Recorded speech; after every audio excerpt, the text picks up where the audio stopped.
Hi అండి, నేను మీ సంధ్య మరో మంచి రెసిపీతో మీ ముందుకు వచ్చిన. ఏంటి మళ్ళీ పచ్చడైన సంధ్య అనొద్దు, మీకు ముందే ఆల్రెడీ లాంగ్ వీడియోలో చెప్పాను.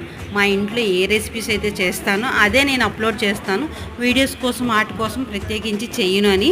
అయితే ఈరోజు ఊతప్పలకి కొంచెం స్పైసీగా ఇతను కావాలంటే ఏం చేద్దాం ఏంటి అని ఆలోచిస్తే క్యాప్సికమ్ టమాటా అయితే పచ్చడి చేశాను. అది ఎలా చేశాను ఏంటి అనేది ఈ వ్లాగ్లో మీతో షేర్ చేసుకుంటే, ఇన్ కేస్ అవ్వకపోతే ఛానల్ నేమ్ కింద ఫుల్ వీడియో లింక్ ఇస్తాను, అక్కడ డీటెయిల్గా చెప్పాను, అక్కడికి వెళ్ళి ఫాలో అవ్వండి. అయితే ఫస్ట్ అయితే పచ్చిమిర్చి, తెల్లుల్లిపాయలు, కరివేపాకు బాగా ఆయిల్లో ఫ్రై చేసుకోండి. ఆ బాగా ఫ్రై అయిన తర్వాత నేనైతే 2 మీడియం సైజ్ క్యాప్సికమ్ తీసుకున్నాను. ఆ క్యాప్సికమ్ వేసి అవి కొంచెం బాగా ఫ్రై అయిన తర్వాత టమాటాస్ వేసుకోండి. టమాటా వేసేటప్పుడు కొంచెం సాల్ట్ వేయండి.